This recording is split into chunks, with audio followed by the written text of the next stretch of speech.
अस्सलाम वालेकुम स्टूडेंट्स।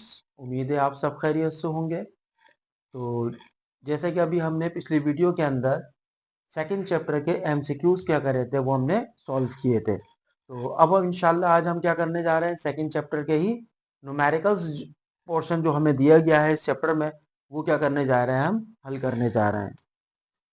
तो उम्मीद है कि जो एमसीक्यूज हमने सॉल्व किए थे वो आपकी समझ में आ गए होंगे। सही है, तो अब आगे चलते हैं इंशाल्लाह और अपने न्यूमेरिकल पोर्शन को भी क्या करते हैं, हम सॉल्व करते हैं।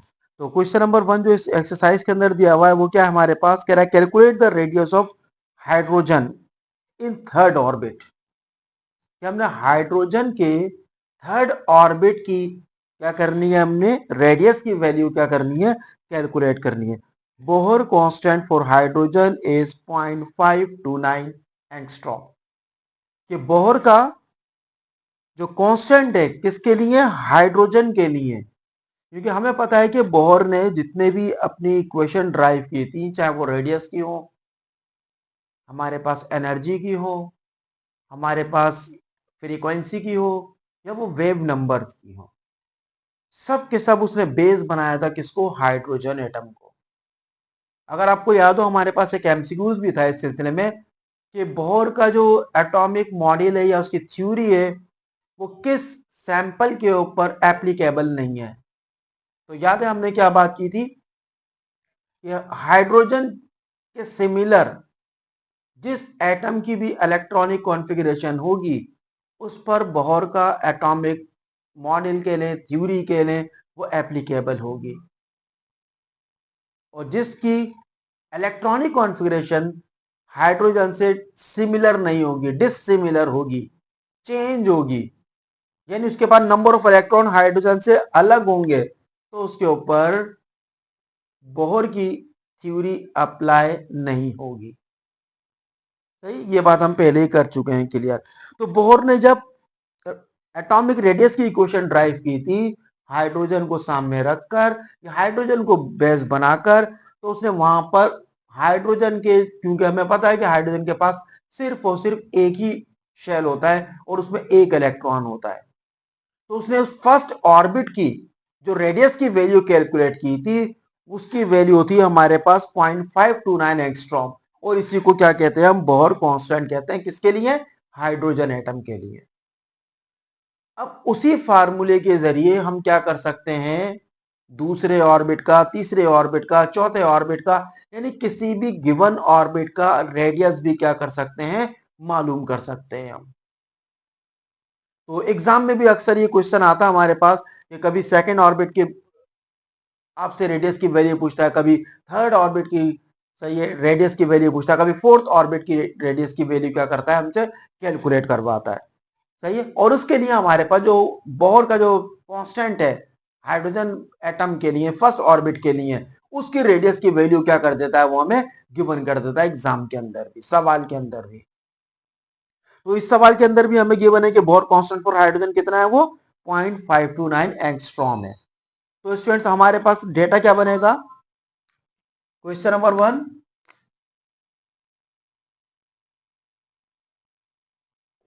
हमारे पास डेटा क्या है इसका कि बोहर कांस्टेंट जो हमारे पास है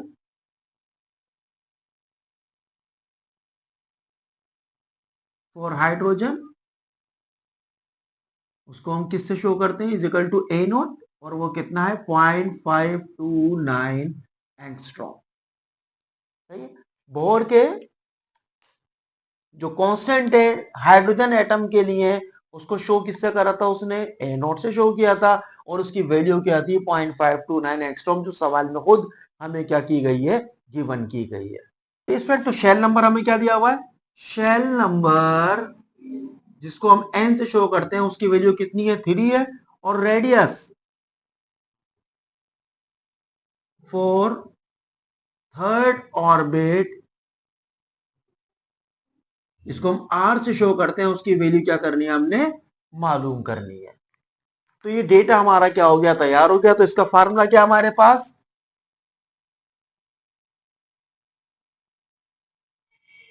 as we know R is equal to क्या होता है, ए नोट और एन स्क्वायर। क्या फार्मूला होता है हमारे पास, आर की वैल्यू क्या होती है, ए नोट और क्या है, एन स्क्वायर। एन किसको शो कर रहा है, हमारे पास शेल नंबर को शो कर रहा है। अब अगर एग्जाम के अंदर, सवाल के अंदर एन की यानी शेल की वैल्यू 2 देता है तो हम यहाँ पे 2 का स्क्वायर लेंगे। 3 देता है जिसे इस सवाल में दी हुई तो 3 का स्क्वायर लेंगे। 4 ऑर्बिट आपको गिवन कर देता है तो हम क्या करेंगे, एन की जगह पे 4 की वैल्यू क्या कर देंगे, पुट कर देंगे। यानी जो भी शेल नंबर की वैल्यू सवाल में एग्जाम के अंदर हमें गिवन करेगा, हम क्या करेंगे, उस एन की जगह पे उस शेल नंबर की वैल्यू को रखकर इसका स्क्वायर निकाल लेंगे और उसकी वैल्यू जो बहुत कांस्टेंट है 0.529 यानी ए नोट जिससे हम उसको डिनोट करते हैं, उससे क्या कर देंगे, उसको मल्टीप्लाई कर देंगे। तो देखिए जी, पुट द वैल्यूज करेंगे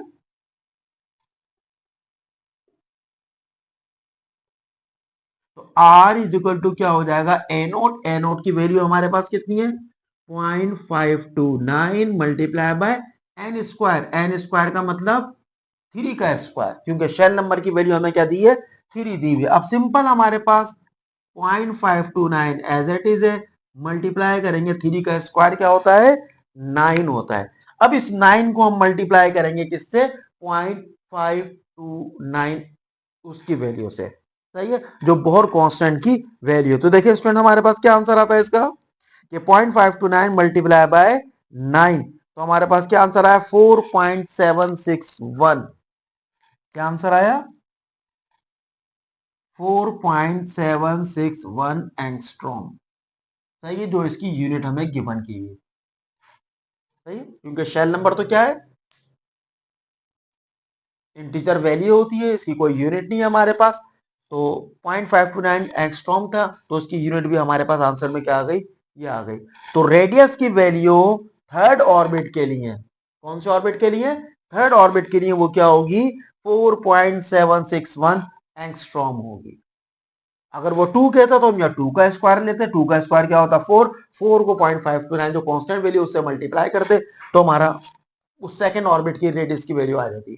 फोर्थ कहेगा तो हम क्या करेंगे, 4 का स्क्वायर लेंगे तो 16 आएगा, 16 को 0.529 से क्या कर देंगे, मल्टीप्लाई कर देंगे, तो फिर हमारा फोर्थ ऑर्बिट के लिए रेडियस की वैल्यू क्या होगी, वो आ जाएगी हमारे पास। तो स्टूडेंट्स उम्मीद है ये बहुत आसान सा, एक सिंपल सा क्या था हमारे पास क्वेश्चन था, जो कभी कभार एग्जाम के अंदर क्या होता है वो आ जाता है। तो बहुत आसानी से ये बात आपके समझ में आ गई होगी। तो जल्दी से स्टूडेंट्स कॉपी करें इसको, वीडियो को पॉज करें और इसको जल्दी से उतार लें।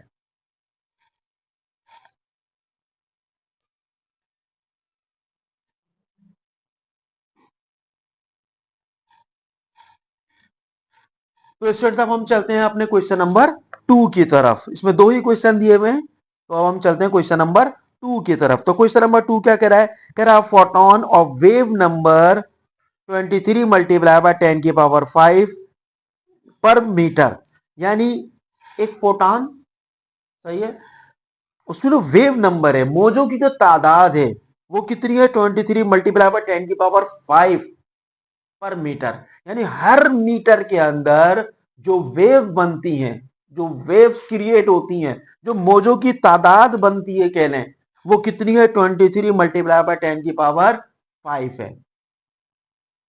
ये उसने वेव नंबर्स की वैल्यू क्या कर दी, गिवन कर दी। जैसे अगर पहले क्वेश्चन की जब बात करें तो मैंने आपको बताया था कि बोहर ने कई इक्वेशंस क्या की थी, ड्राइव की थी, हाइड्रोजन एटम को बेस बनाकर। रेडियस की इक्वेशन ड्राइव की थी उसने, एनर्जी की इक्वेशन ड्राइव की थी, फिर फ्रीक्वेंसी की इक्वेशन ड्राइव की थी, और आप वेव नंबर वाली इक्वेशन भी क्या की थी, ड्राइव की थी। तो पर मीटर के अंदर, ये फी मीटर के अंदर, हर मीटर के अंदर कितनी वेव बन रही है, 23 मल्टीप्लाई बाय 10 की पावर 5 इज इमिटेड, खारिज होती हैं, व्हेन, जब इलेक्ट्रॉन अंडरगोज अ ट्रांजिशन, के इलेक्ट्रॉन क्या करता है, ट्रांजिशन करता है from a higher energy orbit, एक बड़े एनर्जी ऑर्बिट से दूर वाले एनर्जी ऑर्बिट से, यानी न्यूक्लियस से दूर वाले शेल से, सही है, हायर एनर्जी का मतलब जो शेल कहां है, न्यूक्लियस से दूर है, टू टू, सही है, यानी कि हायर ऑर्बिट से, तीसरे से, चौथे से, पांचवें से, छठे से, किसी भी शेल नंबर से, बस 2 से बड़ा हो, क्यों 2 से बढ़ाओ? क्योंकि वो कह रहा है वो जंप कर रहा है, ट्रांजिशन कर रहा है किसके अंदर? शेल नंबर 2 के अंदर। तो इसका मतलब हायर ऑर्बिट क्या होगा? या तो 3 होगा, या 4 होगा, या 5 होगा, या 6 होगा। यानी उससे बड़े शेल से क्या कर रहा है? वो जंप कर रहा है किधर? शेल नंबर 2 के अंदर, अकॉर्डिंग टू गिवन क्वेश्चन। अगर वो 1 में जंप करा रहा होता तो उसके लिए हायर कौन सा होता? 2 भी हो सकता था, 3 भी हो सकता था, 4 भी हो सकता था, 5 भी हो सकता था। सपोज वो जंप कर रहा है 3 के अंदर, तो उसके लिए हायर कौन सा होगा? 4 भी हो सकता है, 5 भी हो सकता है, 6 भी हो सकता है। तो उससे बड़ा शेल नंबर उसका हायर ऑर्बिट कहलाता है। तो इस सवाल के अंदर जो इलेक्ट्रॉन ट्रांजिशन कर रहा है, यानी जंप कर रहा है, ये समझ लें आसान अल्फाज में, वो किसी हायर ऑर्बिट से जंप कर रहा है। और कहां पे गिर रहा है? 2 में। तो 2 से बड़ा 3 भी हो सकता है पॉसिबल, 4 भी हो सकता है, 5 भी हो सकता है, यानी कोई भी नंबर हो सकता है हमारे पास। क्या कह रहा है? Determine the orbit. अब वो शेल नंबर मालूम करना जो हायर है, यानी वो इलेक्ट्रॉन आया कहां से? तीसरे से आया है, चौथे से आया, कहां से आया? वही शेल नंबर हमने क्या करना है? मालूम कर रहा है। कह रहा है determine the orbit from which, वो शेल नंबर मालूम करना जिससे इलेक्ट्रॉन फॉल्स, इलेक्ट्रॉन गिरता है या गिर रहा है, and also the spectral line, सही है, अपियर्स। कौन सी स्पेक्ट्रल लाइन क्या होंगी? वो अपियर्स होंगी in this transition of electron, electron की इस ट्रांजिशन के अमल के दौरान। और नीचे दिया हुआ है the value of Rydberg constant is 1.09678 और 10 की पावर क्या है? 7 पर मीटर। ये रिडबर्ग की कांस्टेंट की क्या है हमारे पास? वैल्यू है। अगर आपको वेव नंबर का फार्मूला अगर याद हो, तो वेव नंबर का फार्मूला क्या था हमारे पास? कि रिडबर्ग मल्टीप्लाई हो रहा था किससे? 1/n1 का स्क्वायर माइनस 1/n2 का स्क्वायर। यानी दो शेल है, n1 और n2। अब n1 किसको शो करता है और n2 किसको शो करता है? तो हमेशा याद रखिएगा कि जो n1 शेल नंबर होगा, जो भी होगा XYZ, जो भी सवाल में आपको दे देगा, जो n1 शेल नंबर होगा वो लोअर ऑर्बिट होगा हमारे पास, और जो n2 शेल नंबर होगा वो हमेशा हायर ऑर्बिट होगा। यानी इस सवाल के अंदर जिसमें गिर रहा है वो 2 है, और हायर ऑर्बिट क्या हो सकता है? जो n2 को शो करेगा वो 3 हो सकता है, 4 हो सकता है, 5 हो सकता है, 6 हो सकता है। अगर वो गिर रहा होता 1 में, तो 1 क्या कहलाएगा? n1 कहलाएगा, और n2 2 भी हो सकता है, 3 हो सकता है, 4 हो सकता है, 5 हो सकता है। यानी हमेशा लोअर ऑर्बिट को, जिसमें इलेक्ट्रॉन आके क्या कर रहा है? जंप करेगा, वो n1 से डिनोट होगा, और जिस ऑर्बिट से आके जंप कर रहा है वो 2 उससे बड़े से, वो क्या कहलाएगा? हमेशा n2 कहलाएगा हमारे पास। बात क्लियर हो गई? दो तरह के शेल है। नंबर एक, इलेक्ट्रॉन जिसमें पहले था, जिससे वो ट्रांजिशन करके फॉल कर रहा है, गिर रहा है किसी दूसरे शेल में, जिसमें आके गिर रहा है वो लोअर ऑर्बिट है, जिससे गिर रहा है वो क्या है? हमारे पास हायर ऑर्बिट है। तो सवाल के मुताबिक हायर ऑर्बिट की वैल्यू क्या करनी है? मालूम करनी है। और लोअर ऑर्बिट की वैल्यू उसने 2 करके हमें क्या कर दी है? गिवन कर दी। और रेडबर्ग कांस्टेंट की वैल्यू भी क्या कर दी है? गिवन कर दी है। तो स्टूडेंट्स इसका डेटा बनाते हैं, फिर इस सवाल को क्या करते हैं? हल करते हैं। तो क्वेश्चन नंबर है हमारे पास 2, उसका डेटा। सबसे पहले हायर ऑर्बिट,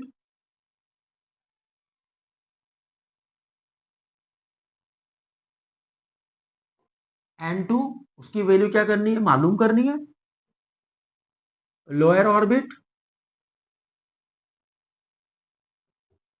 n1, उसकी वैल्यू दे दी उसने सवाल में, क्या? 2 दे दी है, कि दूसरे शेल में क्या कर रहा है? गिर रहा है। जो रिडबर्ग कांस्टेंट है हमारे पास, रिडबर्ग कांस्टेंट, इसको हम आर एच से शो करते हैं। वो कितनी दी हुई वैल्यू हमारे पास? 1.09678 मल्टीप्लाई 10 की पावर माइनस 7 और पर मीटर, पर मीटर। सही है जी। और आपको जो वेव नंबर दिए हुए हैं तो लिख ले चले, वेव नंबर्स, इसको हम वी बार से शो करते हैं। वो कितनी दी हुई है? 23 मल्टीप्लाई 10 की पावर क्या है हमारे पास? 5 और पर मीटर गिवन है। सही है जी। तो ये चार चीजों पे मुश्तमिल हमारा क्या हो गया, डेटा बन गया, जिसमें आपको वेव नंबर की वैल्यू दी हुई है, रेडबर्ग कांस्टेंट की वैल्यू दी हुई है, लोअर ऑर्बिट की वैल्यू दी हुई है, और हायर ऑर्बिट की वैल्यू क्या करनी है, हमने मालूम करनी है। तो स्टूडेंट फार्मूला हमारे पास क्या है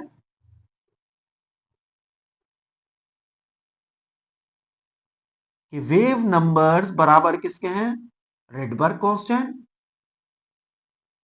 और n1 का स्क्वायर माइनस n2 का स्क्वायर। सही है स्टूडेंट। तो हम पहले बात कर चुके हैं कि n1 हमेशा किसको शो करेगा, लोअर ऑर्बिट को शो करेगा, और n2 किसको शो करेगा, हमेशा हायर ऑर्बिट की वैल्यू को शो करेगा। तो इसमें वैल्यू पुट करते हैं, put the values, values put करते हैं। तो स्टूडेंट इसको डेटा को उतार लें वीडियो पॉज करके, ताकि रब करके इसको आगे फिर हम क्या कर सकें, हल कर सकें।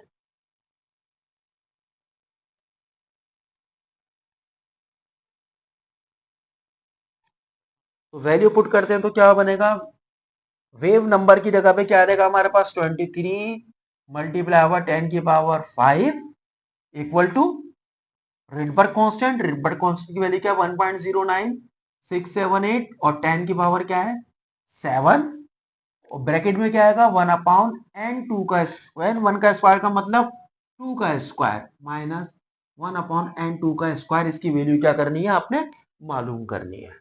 क्लियर है, ओके। स्टूडेंट्स ये रेडबर्ग की वैल्यू इस ब्रैकेट के साथ क्या कर रही है, मल्टीप्लाई कर रही है।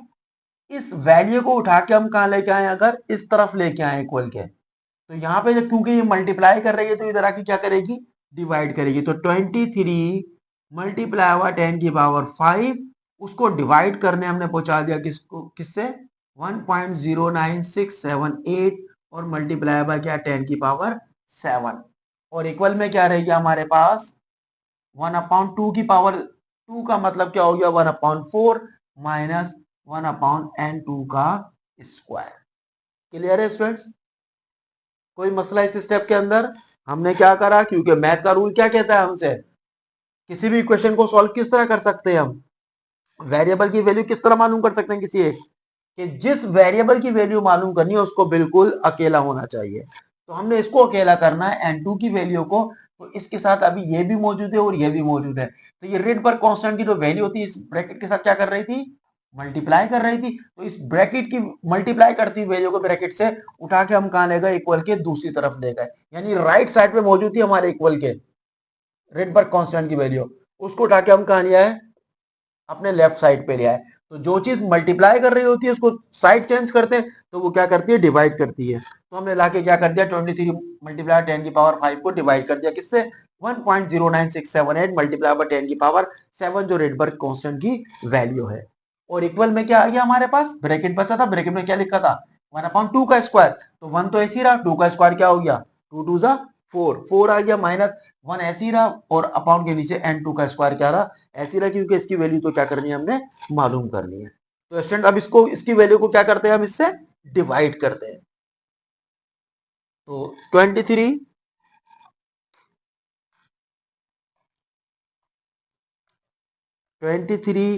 मल्टीप्लाई बाय 10 की पावर क्या है हमारे पास 5, उसको हमने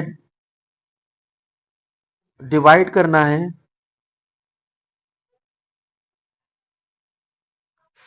डिवाइड करना है किससे 1.09678 मल्टीप्लाई बाय 10 की पावर क्या है हमारे पास 7 से। तो क्या आंसर आया हमारे पास 0.2097, 0.2097 इक्वल टू 1/4 माइनस 1/n2 का स्क्वायर। क्लियर है स्टूडेंट्स ये बात, ओके। तो अब हमने क्या करना है, इस n2 की वैल्यू को क्या करना है, मालूम करना है। तो इसको और अकेला करेंगे, ये 1/n2 का स्क्वायर यहाँ पे माइनस का है, इस पूरे 1/n2 के स्क्वायर को उठा के हम कहा ले आते हैं इक्वल के इस तरफ।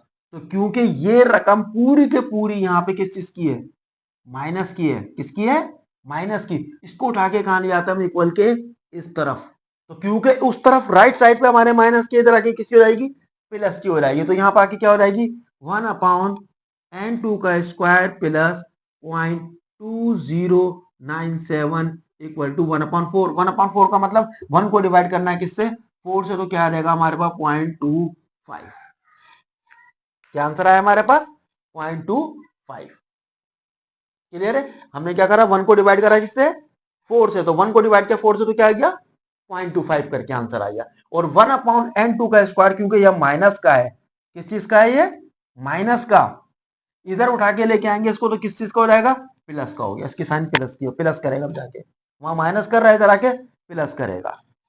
अब n2 को मालूम करने के लिए 0.2097 यहाँ प्लस का है, उधर जाएगा तो किसका हो जाएगा, माइनस का। यहाँ पे क्या रह जाएगा हमारे पास, 1/n2 का स्क्वायर इक्वल टू 0.25 माइनस 0.2097। अब 0.25 में से माइनस करेंगे क्या, 0.2097 की वैल्यू।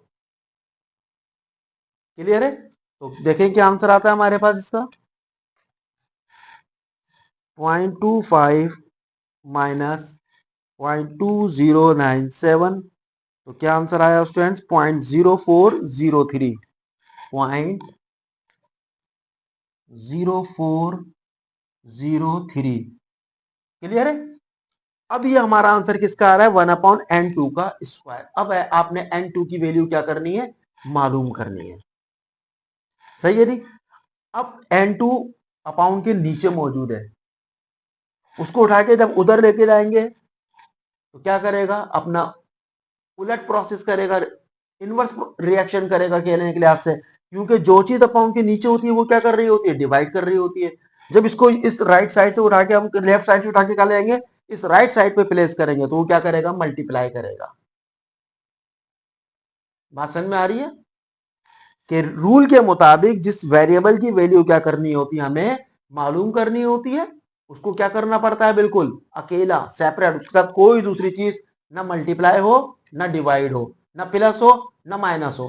अब क्योंकि 1/n², n2 की वैल्यू क्या करनी है, n2 का स्क्वायर जो है, इसकी वैल्यू क्या करनी है, हमने मालूम करनी है। तो इसको अकेला करना है बिल्कुल, इसके साथ अपॉन के ऊपर क्या है, 1 मौजूद है। इस n2 को ऊपर लाना है और अकेला करना है। तो n2 क्योंकि अपाउंड के नीचे मौजूद है तो इसको अंदर यहाँ पे क्या कर रहा है, डिवाइड कर रहा है। जब उठा के हम इसके इधर लेके जाएंगे तो क्या करेगा, मल्टीप्लाई करेगा। तो यहाँ पे क्या रह जाएगा हमारे पास, 1 रह जाएगा।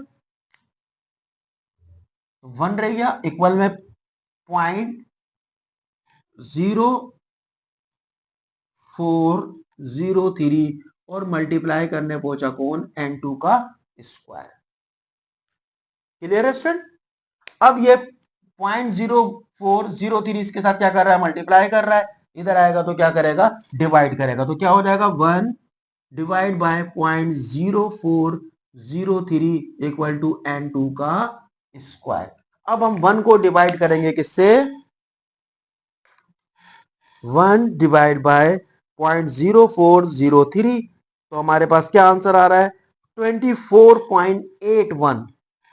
क्या आंसर आ रहा है, 24.81। सही है जी।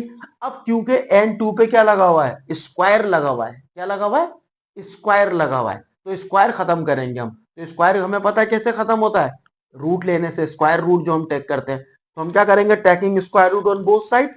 तो स्क्वायर से रूट क्या हो जाएगा, कैंसिल। 24.81 का जो स्क्वायर रूट आएगा, यानी रूट की जो वैल्यू आएगी इसके स्क्वायर रूट की, वो अप्रॉक्स 5 होगी।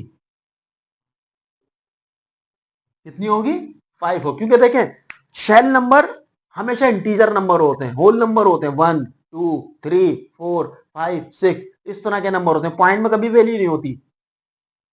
शेल नंबर हमेशा इंटीजर वैल्यू होती है, वो कभी पॉइंट के अंदर नहीं होती। तो इसका n2 का जो आंसर आएगा वो कितना आएगा, अराउंड 5।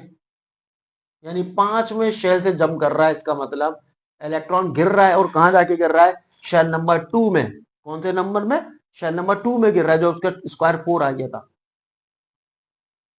सही है। तो हायर ऑर्बिट की जो वैल्यू है वो क्या है हमारे पास स्टूडेंट, 5 है। जब आप रूट निकालेंगे इसका तो इसका स्क्वायर से रूट क्या हो जाएगा, कैंसिल हो जाएगा, n2 बचेगा। और 24.81 का जब आप रूट निकालेंगे तो तकरीबन 4.9 करके शायद क्या आ रहा होगा, आंसर आ रहा होगा, तो तकरीबन किसके बराबर है, 5 के बराबर है, 5 के इक्वल है।